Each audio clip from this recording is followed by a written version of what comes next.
नसीब अपना अपना 1986 की भारतीय हिंदी भाषा की ड्रामा फिल्म है जिसमें ऋषि कपूर, फराह नाज और राधिका ने अभिनय किया है।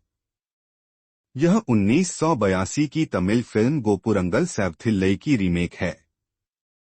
चंदो एक मासूम लड़की है जो सुंदर नहीं दिखती, खासकर उसके हेयर स्टाइल के साथ जो उसे चेहरे से बदसूरत दिखाता है। हालांकि उसके पिता लगन से उसके लिए दूल्हा खोजने की कोशिश करते हैं।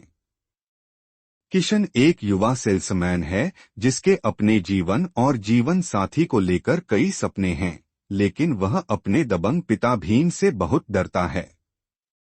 किशन के पिता और चंदो के पिता रामलाल घनिष्ठ मित्र हैं।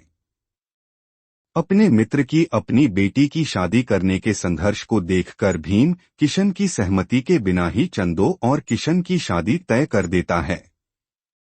किशन अपने पिता के फैसले पर क्रोधित हो जाता है और अपनी होने वाली बदसूरत पत्नी चंदो को देखकर और भी हैरान हो जाता है, जो सांवली चमड़ी वाली है और उसमें सामाजिक शिष्टाचार की कमी है। हालांकि अपने पिता से डरकर वह अनिच्छा से उससे शादी कर लेता है। किशन को चंदो के साथ रहना बिल्कुल पसंद नहीं।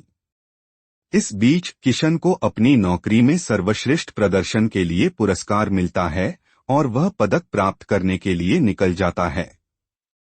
वह बॉम्बे की एक बेहद खूबसूरत और आकर्षक महिला राधा से मिलता है, जो एक पुरस्कार विजेता भी है। जब वह अपने कार्यालय लौटता है तो उसे पता चलता है कि उसके एक दोस्त का तबादला बॉम्बे हो गया है, लेकिन वह जाने को तैयार नहीं है। किशन इस अवसर का उपयोग अपने पिता और बदसूरत पत्नी से बचने के लिए करता है और उसके बजाय बॉम्बे में तबादला चाहता है। बॉम्बे में वह गलती से राधा के घर पहुंच जाता है और वहीं रहता है, लेकिन कभी यह नहीं बताता कि वह पहले से शादीशुदा है। राधा और किशन एक दूसरे से प्यार करते हैं और शादी कर लेते हैं।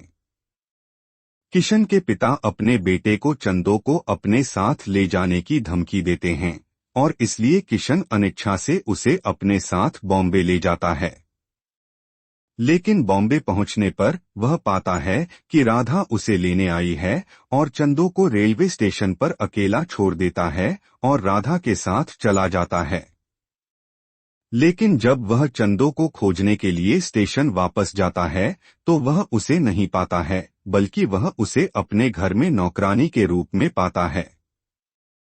चंदो को पता चलता है कि उसके पति ने दूसरी महिला से शादी कर ली है और वह हैरान रह जाती है। चंदो को किशन के घर उसका साला दीपक लेकर आया था। वह किसी को सच्चाई नहीं बताती और नौकरानी के रूप में उनके घर में रहने का फैसला करती है। चंदो और राधा घनिष्ठ मित्र बन जाते हैं।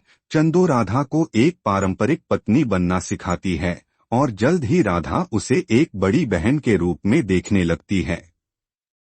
राधा एक महिला सैलून में चंदो को एक सुंदर मेकओवर भी देती है। चंदो को एक बहुत ही खूबसूरत महिला में बदल देती है। किशन और दीपक उसका नया रूप देखकर हैरान हो जाते हैं। दीपक अब उसकी सुंदरता पर मोहित हो जाता है और उसे प्रपोज करने की योजना बनाता है और उसके सरल और मासूम स्वभाव के कारण उससे प्यार करने लगता है। इससे किशन को जलन होती है। चंदो दीपक के प्रस्ताव को अस्वीकार कर देती है। उसे उसके अशिष्ट व्यवहार के लिए थप्पड़ मारती है, क्योंकि उसने बताया था कि वह अपने पति के लिए कितनी समर्पित है। चंदो राधा और किशन के रिश्ते की ईर्ष्या को निगल जाती है, खुश रहती है और उनकी सेवा करती है। फिर भी राधा और दीपक इस तथ्य से अनजान हैं कि किशन और चंदो विवाहित हैं। रामलाल भीम से मिलने जाता है, जहां उसे बताया जाता है कि किशन और चंदो अपनी नौकरी में तबादले के कारण शहर चले गए हैं।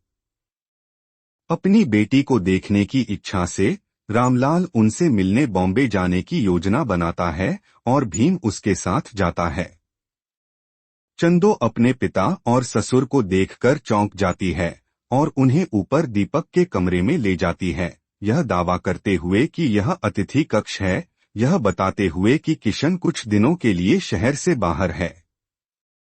किशन और राधा घर पहुंचते हैं और चंदो बताती है कि उसके पिता और चाचा उससे मिलने आए हैं और उसने उन्हें रात के लिए दीपक के कमरे में रुकने की अनुमति दी है। जब राधा चली जाती है तो वह किशन को बताती है कि यह वास्तव में उसके पिता और उसके पिता हैं, जो उसके कमरे में रह रहे हैं और उनके जाने तक छिपे रहते हैं। वह वादा करती है कि वह उन्हें सूर्योदय तक बाहर निकाल देगी और उस पर भरोसा करें। रामलाल अंततः रसोई से पानी लाने के लिए बेडरूम से बाहर निकलता है। वह राधा के बेडरूम से गुजरता है, जहां वह उसे और किशन को बात करते हुए सुन सकता है और चंदो का नाम लिया जाता है। वह उनके बेडरूम के बाहर जोड़े का एक चित्र देखता है। रसोई में पहुंचने पर वह अपनी बेटी को फर्श पर लेटा हुआ देखता है और यह देखकर हैरान रह जाता है कि उसके जीवन में क्या हो गया है।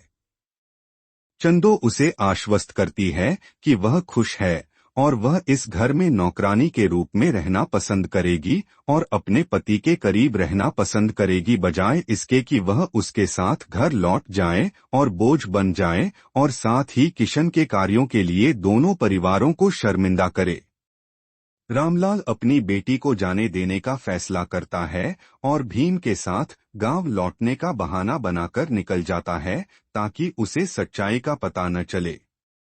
किशन ने रसोई में चंदो और रामलाल के बीच बातचीत सुनी और उसकी मासूमियत और विचारशीलता से प्रभावित हुआ।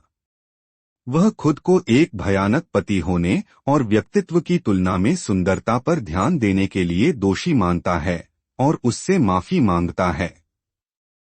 फिर राधा अंदर आती है और चंदो और किशन को गले लगाती है। राधा क्रोधित हो जाती है और चंदो का अपमान करती है, लेकिन किशन सच बताता है और बताता है कि वह चंदो का खोया हुआ पति है।